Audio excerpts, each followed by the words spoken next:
Salut tout le monde! Aujourd'hui je vais vous parler de mon expérience à Tokyo DisneySea, le parc promu par les influenceurs et de pourquoi le parc ne s'adresse pas à tout le monde. Je préfère vous prévenir avant, poser un certain contexte. Moi et ma copine on y est allé en juin et notre expérience peut différer de la vôtre dans la mesure où on y est allé en couple. Entre amis c'est semblable je dirais à l'expérience qu'on a eue, mais en famille ça peut être tout à fait différent. Donc prenez cela en compte, même si mes arguments ne sont pas stricts, je vous conseille de les nuancer et d'y attribuer une certaine échelle de valeur pour voir si pour vous ce parc-là vaut le coup. De mon point de vue, il ne vaut pas le coup. Je vais vous expliquer pourquoi. Et ben c'est parti. On a donc pris nos places la veille pour le lendemain, au mois de juin, sur le site Klook, ou Klook, je sais pas. Et on s'est donc mis en route le lendemain pour Urayasu dans la préfecture de Shiba. Après avoir passé l'immense porte du château, on est face à un endroit magnifique avec un volcan au centre du panorama qui vous procure vraiment un effet waouh. Et je suis sincère là-dessus, le parc est vraiment magnifique. Le parc a de la gueule. Aussi bien la zone méditerranéenne que Mysterious Island, que le port style très américain avec sa réplique du Titanic.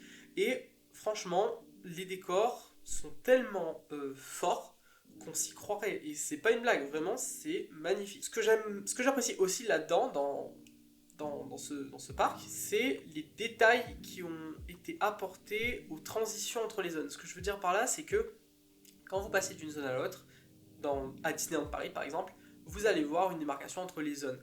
Vous allez voir une démarcation entre la zone du western et la zone Adventure Island ou le monde fantastique de Disneyland Paris. Là, c'est pas le cas. Quand vous passez d'une zone à une autre, vu que tout est autour du thème océanique marin, c'est vraiment très fluide, c'est très cohérent et pour ça, je pense que ce parc est vraiment une merveille. Toujours est-il que la balade du parc dure environ 1h30, 2 heures. Et c'est là où j'arrête un peu l'émerveillement, j'arrête un peu d'encenser le parc, parce que c'est un peu le seul argument qu'aurait ce parc. Pour moi, se balader 1h30, 2 heures dans le parc, c'est 70% de l'intérêt de Tokyo DisneySea. En tout cas, pour moi, selon ce que vous cherchez, on va voir ça après, ça peut avoir un impact. On va maintenant parler des attractions.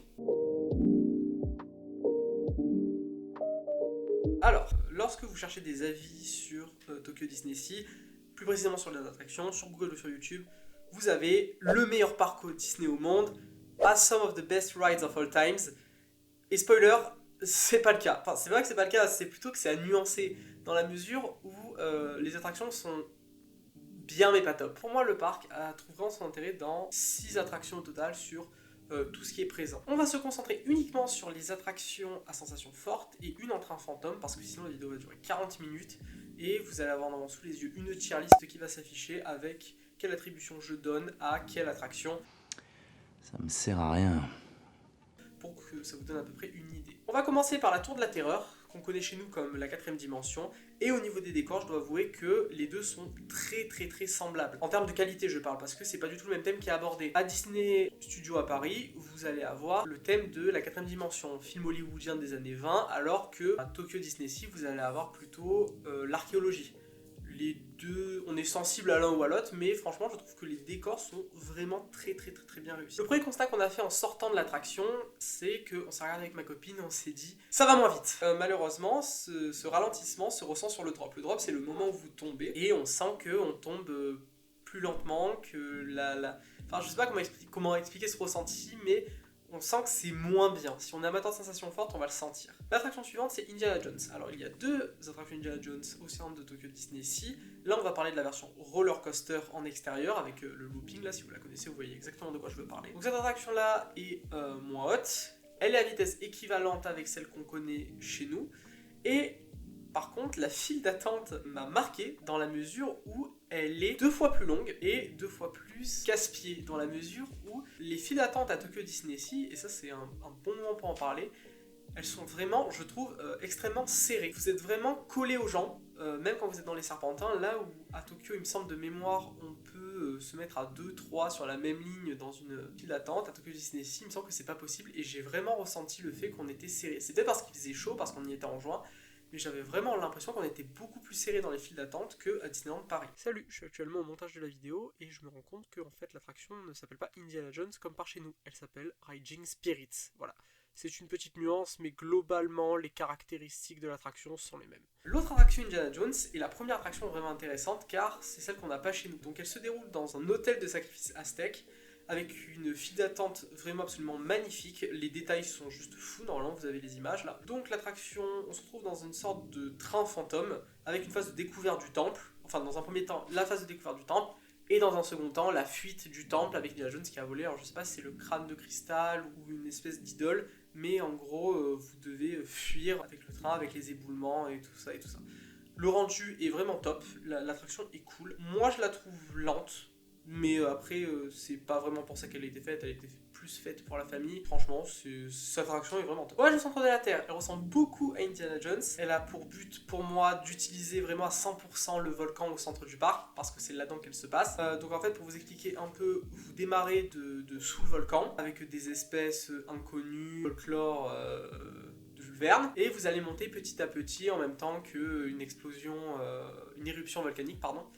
Et vous allez avoir à un moment une sortie un peu dehors et pour ensuite replonger dans le volcan et voilà. L'attraction est sympathique, bien que je la trouve assez lente. En fait, quand on a commencé l'attraction, on s'est vraiment dit ok, là il nous prépare et ça va être juste fou en fait. Voilà, on va avoir un drop à un moment qui va être, on va le sentir et tout. Et en fait, l'attraction, on dirait qu'elle ne démarre jamais.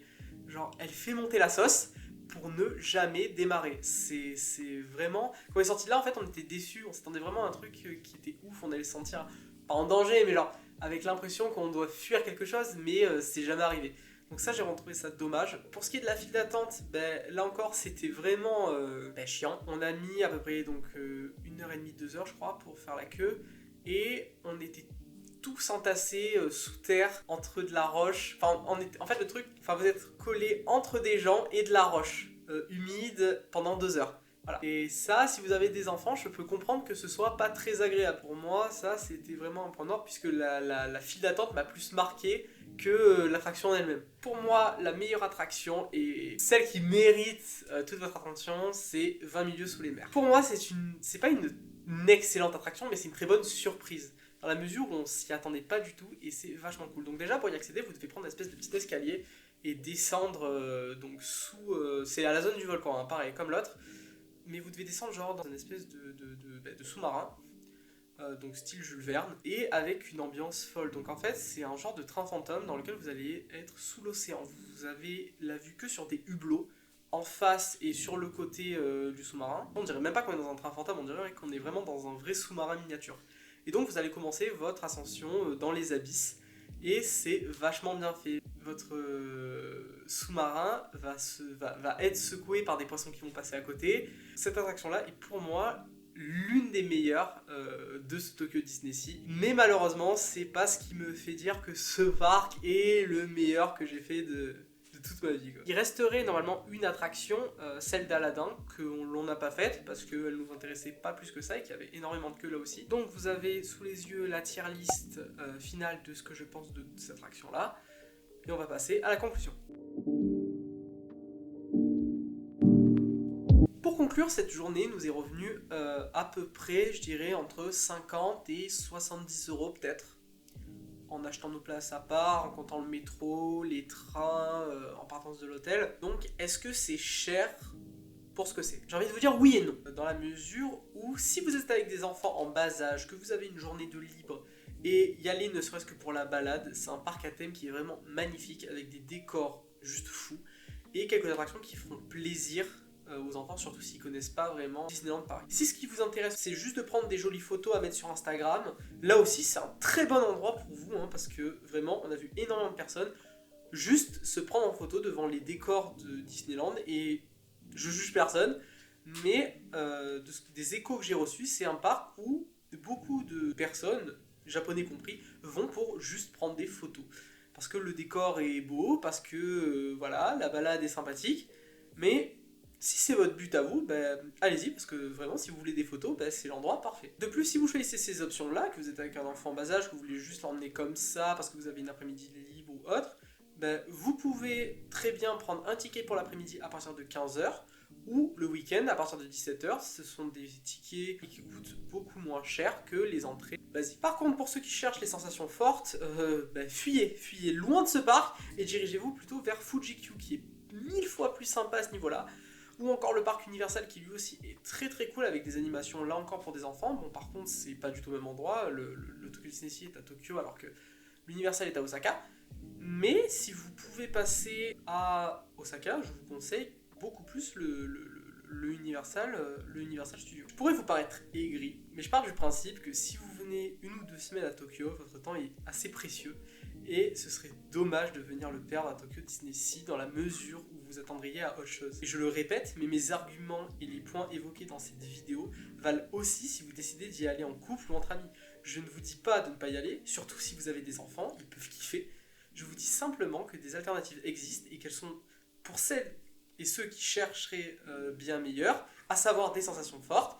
Pour moi, ce Tokyo Disney Sea manque d'âme, à la fois dans l'univers Disney, mais aussi dans le divertissement qu'il essaie de m'apporter. Je n'ai pas l'impression d'être dans l'univers Disneyland, alors qu'il en a le nom. Et ce parc, je suis désolé de vous le dire, mais est promu par des influenceurs.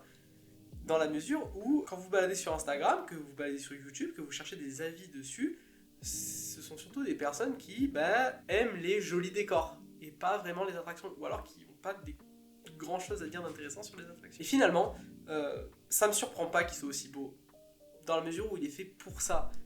Ce parc-là est fait pour être beau, pour être apprécié des touristes, pour être apprécié des Japonais qui veulent prendre de belles photos. Et franchement, si vous avez un enfant qui veut voir un joli parc, emmenez-le à Tokyo Disney Sea, vraiment. Mais par contre, si ce n'est pas votre délire à vous et que vous êtes plus dirigé vers les sensations fortes, je vous conseille très très très sincèrement de vous diriger vers les 2 alternatives que je vous ai conseillées. Donc pour conclure, le parc a des points positifs, mais aussi et malheureusement une majorité de points négatifs.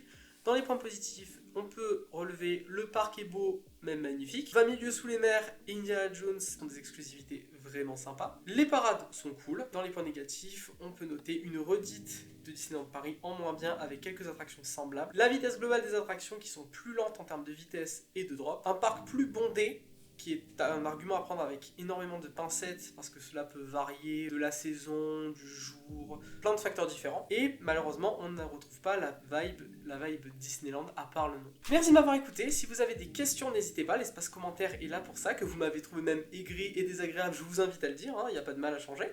Dans la description, vous allez retrouver les liens utiles que je pourrais vous avoir ou non parlé dans la vidéo. Donc comme des sources, les sources vidéo, ainsi que l'endroit pour prendre vos billets, si jamais ça vous intéresse. C'était la première vidéo de cette chaîne.